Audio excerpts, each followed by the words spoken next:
La parole est à Monsieur Philippe Séguin.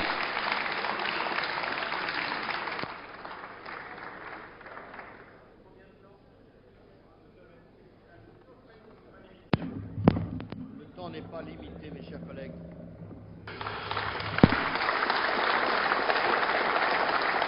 Je le proclame donc d'emblée, dès lors que l'entrée de la France dans l'Europe de Maastricht constitue bien l'acte historique qu'a évoqué le Président de la République, il serait normal, nécessaire, légitime, indispensable que la parole soit donnée au peuple. Non point que je conteste la légitimité de cette Assemblée. Je ne me suis pas associé au cœur de ceux qui, il y a quelques semaines, ne trouvaient pas de mots assez durs pour l'abaisser, pour réclamer sa dissolution, voire même proposer son autodissolution. Je constate d'ailleurs la contradiction dans laquelle s'enferment aujourd'hui nombre d'entre eux en se refusant à l'idée d'un référendum. Ce que je veux seulement dire, c'est que le recours à la voie parlementaire est contraire à l'esprit de notre pacte social, car ce que le peuple a fait, seul le peuple peut le défaire. C'est en outre une faute politique lourde, car c'est refuser de donner à un engagement aussi grave la sacralisation dont il a besoin. Et ne changerait rien à l'affaire la manœuvre qui consisterait ultérieurement à ne faire ratifier par le peuple que ce que le Parlement aurait déjà décidé. Non, foin d'argussie, il me faut dire avec beaucoup d'autres, au nom de beaucoup d'autres, qu'il est bien temps de saisir notre peuple de la question européenne. Car voilà maintenant 35 ans que le traité de Rome a été signé et que d'acte unique en règlement, de règlement en directive, de directive en jurisprudence, la construction européenne se fait sans les peuples, qu'elle se fait en catimini, qu'elle se fait dans le secret des cabinets, dans la pénombre des commissions, dans le clair-obscur des cours de justice. Voilà 35 ans que toute une oligarchie d'experts, de juges, de fonctionnaires, de gouvernants prend au nom des peuples, sans en avoir reçu mandat, des décisions dont une formidable conspiration du silence dissimule les enjeux et minimise les conséquences. Qu'on m'entende bien, je ne viens ici donner de leçons à personne, alors qu'en retour, on veuille bien respecter ma propre démarche. Je me serais d'ailleurs bien passé d'être là. Il eût mieux valu, à l'évidence, que des voix plus fortes que la mienne engagent le combat. Elles ne l'ont pas souhaité, je me garderai de les juger. Je me contente de faire et d'assumer un autre choix. Ce n'est pas si facile. À la décharge des absents, je reconnais en effet bien volontiers que le conformisme ambiant, pour ne pas dire le véritable terrorisme intellectuel qui règne aujourd'hui, disqualifie par avance quiconque n'adhère pas à la nouvelle croyance et l'expose littéralement à l'invective. Qui veut se démarquer du culte fédéral est aussitôt tenu par les faiseurs d'opinion, et on l'a encore constaté cet après-midi, au mieux pour un contempteur de la modernité, un nostalgique ou un primaire, au pire pour un nationaliste forcené, tout prêt à renvoyer l'Europe aux vieux démons qui ont si souvent fait son malheur. Mais il est des moments où ce qui est en cause est tellement important que tout doit s'effacer. Et je ne parle pas ici au nom d'une France contre l'autre, car dès lors qu'il s'agit de la France, de la République et de la démocratie, il ne peut pas être question de la droite et de la gauche.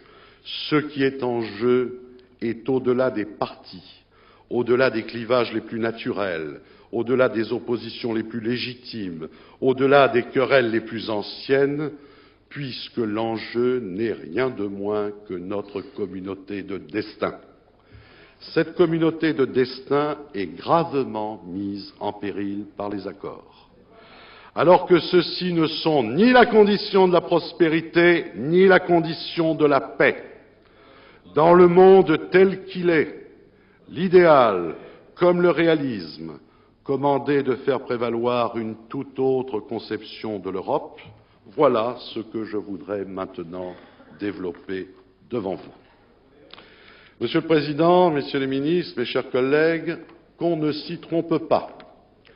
La logique du processus, de l'engrenage économique et politique mis au point à Maastricht est celle d'un fédéralisme au rabais, fondamentalement antidémocratique, faussement libéral, résolument technocratique.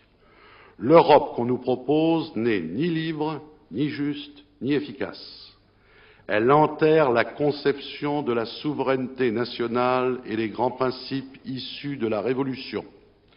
1992 est littéralement l'anti-1789.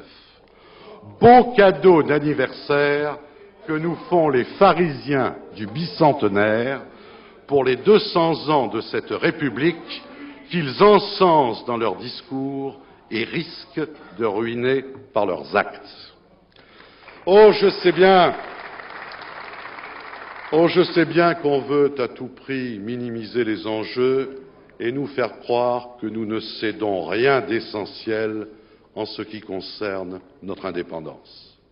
Je sais bien qu'il est de bon ton aujourd'hui de disserter à l'infini sur la signification même du concept de souveraineté, de le décomposer en menus morceaux, d'affirmer qu'il admet de multiples exceptions, que la souveraineté monétaire, ce n'est pas du tout la même chose que l'identité collective, laquelle ne courrait aucun risque, ou encore que l'impôt, la défense, les affaires étrangères, au fond, ne jouent qu'un rôle relatif dans l'exercice de la souveraineté. Toutes ces arguties, en réalité, n'ont qu'un but, vider de sa signification ce mot gênant pour qu'il n'en soit plus question dans le débat. La méthode est habile.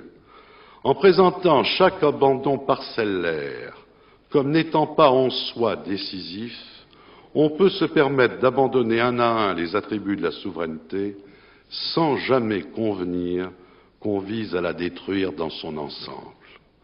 Le procédé n'est pas nouveau.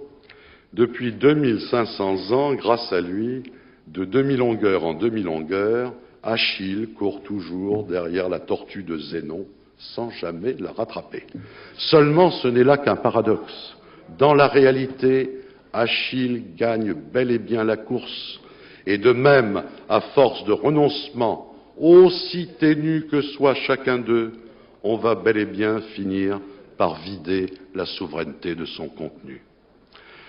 Car il s'agit là d'une notion globale, indivisible comme un nombre premier.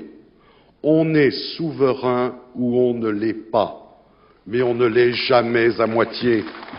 La souveraineté est par essence un absolu qui exclut toute idée de subordination et de compromission. Un peuple souverain n'a de comptes à rendre à personne et n'a vis-à-vis des autres que les devoirs et les obligations qu'il choisit librement de s'imposer à lui-même. Souvenez-vous du cri de Chateaubriand à la tribune de la Chambre en 1816 « Si l'Europe civilisée voulait m'imposer la charte, j'irais vivre à Constantinople. » La souveraineté, cela ne se divise pas, cela ne se partage pas non plus, et bien sûr, cela ne se limite pas. Rappelons-nous d'ailleurs, pour avoir un exemple plus récent que vous appelez de vos vœux, ce que put signifier pendant le printemps de Prague la doctrine brejnevienne de la souveraineté limitée. Tant il est vrai que la souveraineté divisée, la souveraineté partagée, la souveraineté limitée sont autant d'expressions pour signifier qu'il n'y a plus du tout de souveraineté. Et de fait, quand on accepte de prendre des décisions à la majorité sur des questions cruciales, Et dès lors que ces décisions s'imposent à tous, sans pouvoir jamais être remises en cause ultérieurement à l'échelon national, on passe clairement de la concertation à l'intégration. Aussi, quand on nous dit que les accords de Maastricht organisent une union d'États fondée sur la coopération intergouvernementale, on travestit délibérément la réalité. Tout au contraire, ces accords visent à rendre inapplicable le droit de veto et à créer des mécanismes qui échappent totalement aux États.